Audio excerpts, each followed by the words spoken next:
주영석 기자의 뉴스 속으로. 이 로버트 뮬러 특검의 러시아 스캔들 수사가 종료되면서 후폭풍이 거세게 일고 있습니다. 지난 2년 동안 민주당에서도 가장 강력히 도널드 트럼프 대통령을 공격했던 이곳 캘리포니아주를 지역구로 하고 있는 애덤 쉬프 연방하원정보위원장이 이제는 공화당으로부터 의원직을 사퇴하라라는 공격을 받고 있는데, 어제 결코 의원직을 사퇴하지 않을 것이라고 단호하게 받아치면서 오히려 앞으로도 이 트럼프 대통령에 대한 의회 차원의 조사를 멈추지 않겠다라고 공언을 했습니다. 자, 주영석 기자. 네, 안녕하십니까. 결국 공화당 측의 이 얘기는 현직 대통령을 온갖 말로 모욕한 민주당이 최소한의 책임을 져야 되는 것 아니냐, 이런 내용 아니겠습니까? 네, 그렇습니다. 그래서 공화당이 이제는 이제 그동안 수세에서 공세로 나섰고요. 뭐 트럼프 대통령이나 백악관도 마찬가지입니다. 어제 그 공화당이 연방하원 정보위원회에서 애덤 쉬프 정보위원장의 사퇴를 촉구했습니다.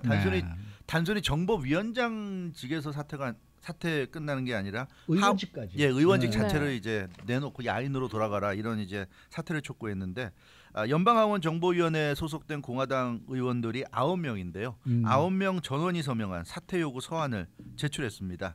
이 사퇴 요구 서한에는 애덤 쉬프가 하원 정보위원회를 올바르게 이끌 것이라는 기대가 없다, 이렇게 밝히면서 물러나야 된다고 얘기했습니다. 그동안 근거 없는 내용으로 지속적으로 대통령을 비방하고 모욕했으면 그 비방과 모욕의 수사 결과가 나왔는데, 그렇다면 최소한의 책임을 지는 것이 마땅한 것 아닌가, 이제 이런 내용이었습니다. 그래서 공화당이 아주 맹공을 퍼부었고요. 트럼프 대통령도 어제 애덤 쉬프는 연방하원 의원직을 사임해야 한다고 트윗글을 올렸습니다.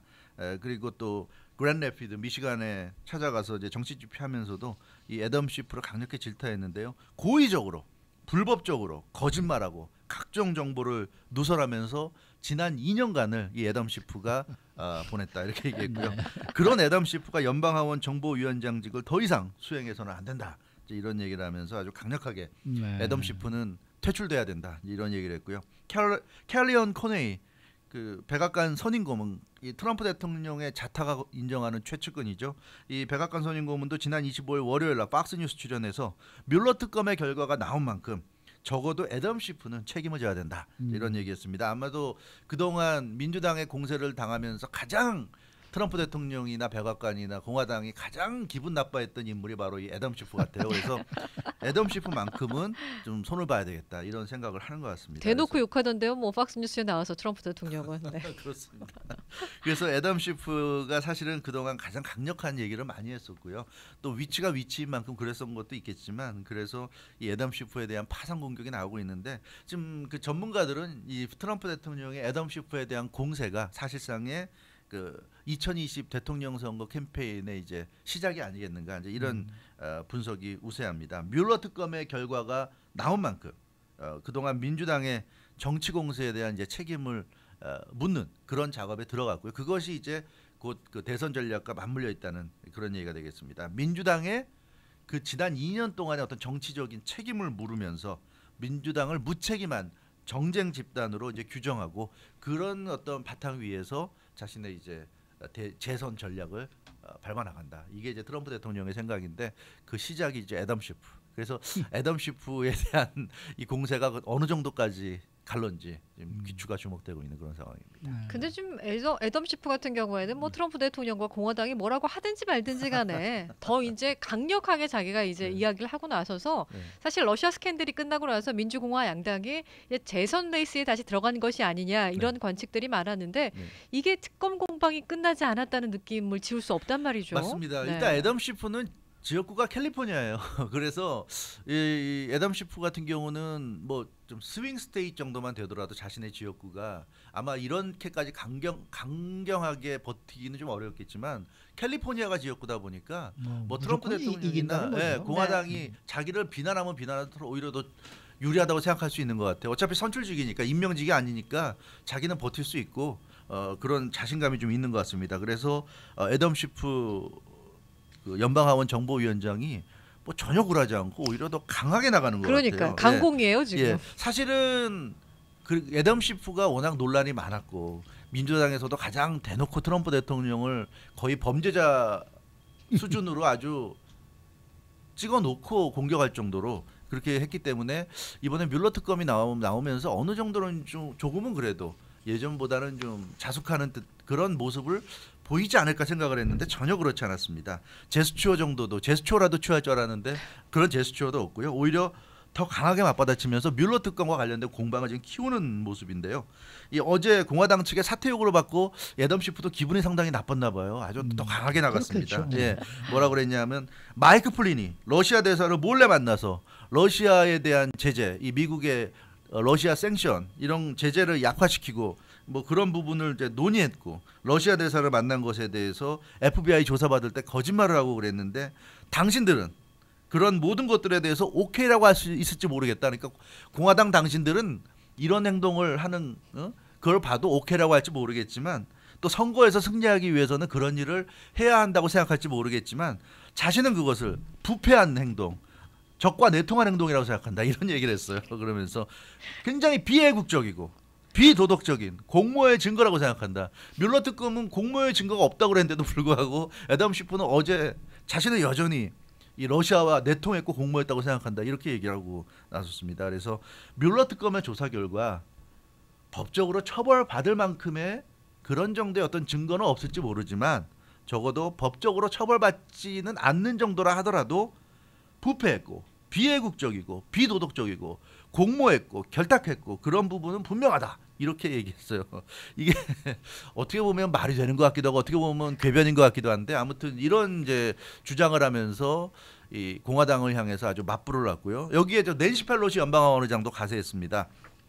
연방하원의 정보위원장이면 핵심이죠. 그러니까 낸시 펠로시 입장에서도 지켜줘야 된다는 생각을 했던 것 같아요. 그래서 애덤 시프 의원을 지원하는 입장을 발표했는데 트럼프 대통령과 공화당을 향해서 부끄럽고 무책임한 그런 행동이다 이렇게 비판했습니다.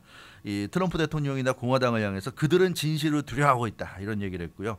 이 대통령이나 공화당이 연방하원 정보위원장에게 한 행동은 슬프고 부끄러운 수준이다 이렇게 얘기하면서 이 낸시 펠로시도 애덤 시프를 거들었는데 그래서 이 뮬러 특검이 끝나고 나서 어떤 식으로 이 정국이 진행될까 좀 흥미로웠는데 일단은 애덤 시프가 첫 번째 이 뭐라 그럴까 이 공화당과 민주당이 정면 충돌하는 첫 번째 고리가 지금 애덤 시프가 되고 있는 이런 지금 모습입니다. 네, 이 애덤 시프가 캘리포니아주 이곳 네. 출신 아닙니까? 네, 그렇죠. 바로 바로 글렌데일, 버뱅크 그렇죠. 이쪽이거든요. 네. 그리고 한인타운도 조금 좀, 커버가 네, 돼요. 되죠. 그러니까 이 사람을 다음번에도 계속 찍어줄 것이냐 말 것이냐 그쪽 유권자들이 결정을 해야 되는데 사실 이거 말입니다. 이게 어느 정도의 무슨 루머를 가지고 얘기를 그렇죠. 나누고 뭐 폭로성 뭐 얘기를 하고 아니면 말고식으로 끝날 문제는 사실 이게 아닌 그렇죠. 정도 아닌 거죠. 이게 굉장히 큰 문제거든요. 그렇죠. 이게. 어찌됐건 현직 대통령을 네. 너무나 그 디테일하게 구체적으로 무슨 적과 내통한 간첩 정도 글쎄요, 수준으로 그렇죠. 몰아가기 때문에 근데 누군가가 책임을 지금 그렇죠. 져야 되는데 그렇다고 생각은 좀 듭니다. 네, 예, 근데 물론 이게 국민들이 결정을 좀 져줘야 돼. 그렇죠. 사실 근데 유권자들이. 이 문제는 선출직이기 때문에 결국 네. 국민이 결정할 문제고요.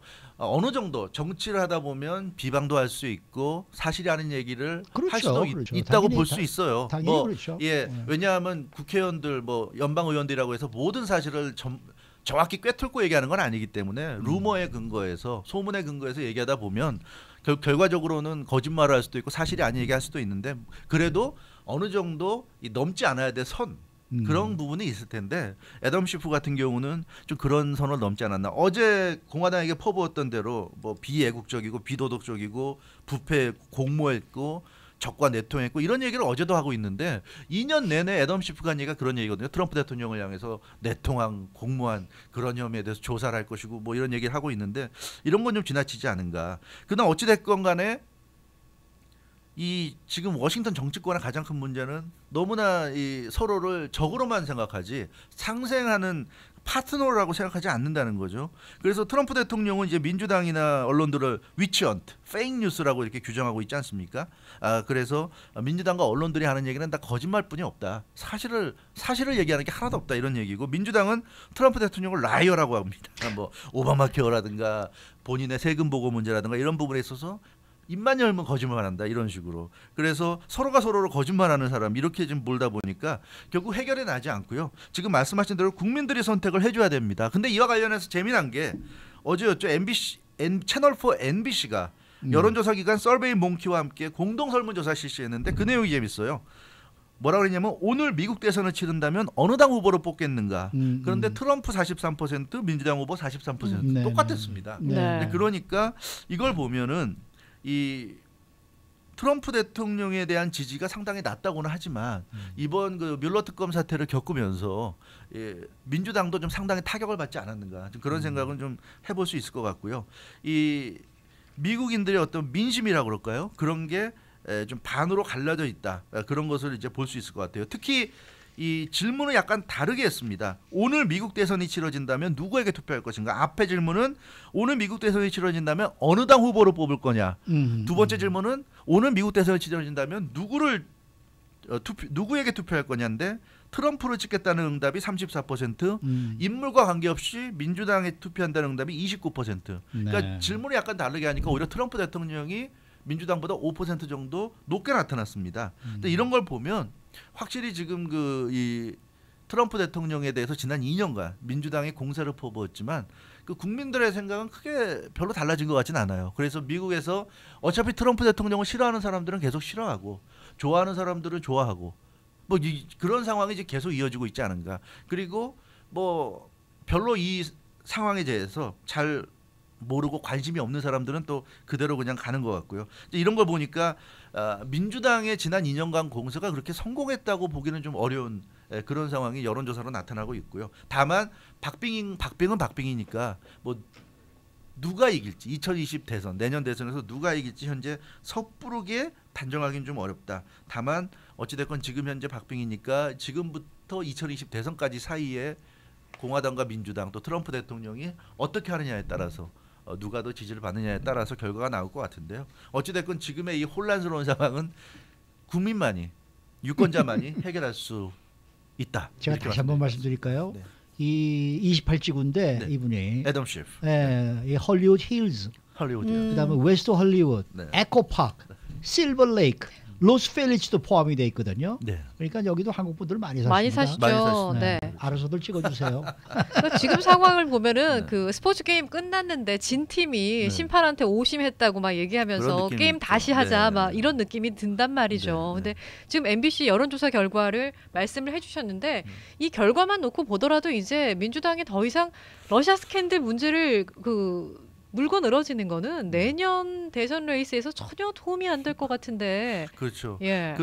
그렇지만 또 그렇다고 해서 민주당이 완전히 꼬리를 내리거나 자기들이 지금까지 그럴 리가 없죠. 잘못했다 네. 이렇게까지 하기는 싫고 그래서 적당히 넘어가길 바라는데 공화당이나 트럼프 대통령이 공격을 하니까 당신들이 공격해 온다면 그건 우리도 맞받아치겠다. 이제 그런 정도인 것 같아요. 그런데 중요한 것은 앞서 여론조사도 잠깐 제가 언급해드렸지만 이 미국 국민들은 애당초 뮬러 특검에 크게 관심이 없었던 것 같습니다. 그게 이번 MBC 조사도 그렇고 각종 여론조사에서 드러나고 있어요. 이 뮬러 특검 자체에 대해서 애당초 관심이 없었고 가장 관심이 높았던 건 민주당과 CNN을 비롯한 일부 여러 언론사들, 방송사들 이런 곳이 굉장히 관심을 가지고 연일 보도하면서 크게 키웠지만 사실 그런 어떠한 그 이슈몰이 한 것에 비하면 일반 국민들의 관심은 그렇게 높지 않았다는 것이고요. 이 러시아 스캔들이 뭡니까?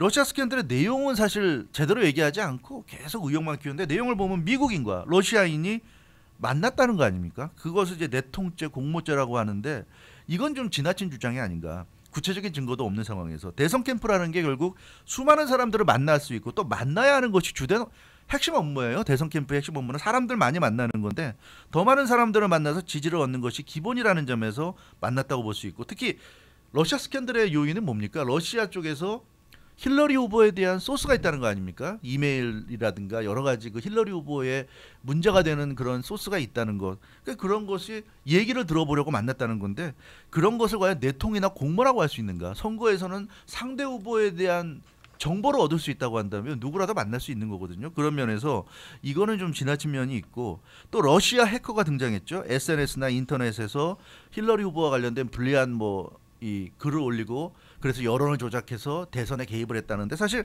SNS나 인터넷은 국경이 없는 소통의 공간입니다. 그러니까 뭐 미국의 대통령 선거라고 하지만 미국의 페이스북이나 이런 것을 뭐 미국만 올리는 게 아니라 전 세계에서 다 올리는 거잖아요, 글을. 근데 그런 차원에서 보자면 이것도 좀 시대착오적인 얘기 같고 좀 앞뒤가 안 맞는 얘기 같아요. 누구라도 글을 올리고 누구라도 정보를 교환할 수 있는 그런 소통의 장에서 러시아 사람들이 글을 올렸는데 그게 문제가 있다? 이것도 좀 웃기는 얘기죠. 그리고 미국이 전 세계에 미치는 영향을 감안하면 어느 나라든지 미국 대통령 선거에서 자기 나라에 유리한 조금이라도 유리한 것 같은 후보가 당선되길 바라는 건 당연한 거고요.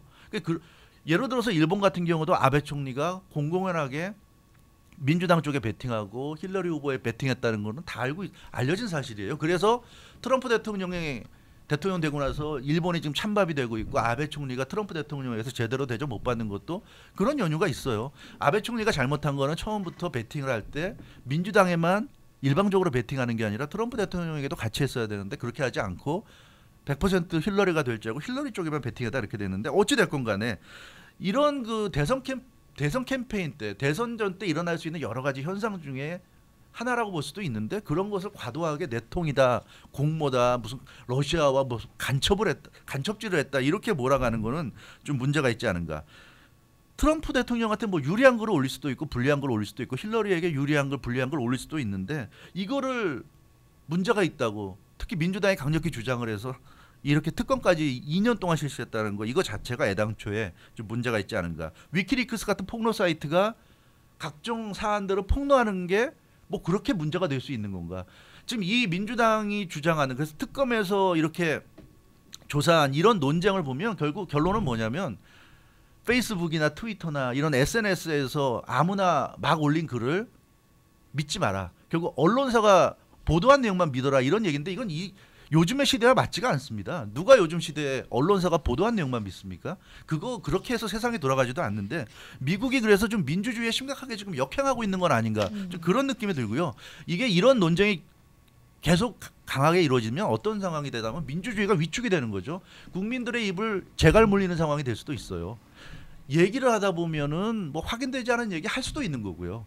그런 것이 소문이 돌 수도 있는 거고 그러면서 그게 정말 지나치면 형사적으로 처벌을 받을 수도 있는 거고 자연스럽게 흐름에 놔둬야 되는데 이걸 이렇게 특검을 해가지고 계속 뭐 러시아가 대선에 개입했고 지금 나오는 얘기가 뭡니까? CNN이 2020 대선에서 대책이 있느냐인데 대책이 뭡니까? 그럼 트위터 맞고 페이스북 맞고 그럼 그게 과연 민주주의입니까? 그런 면에서 보자면 이거는 굉장히 좀 위험할 수 있다.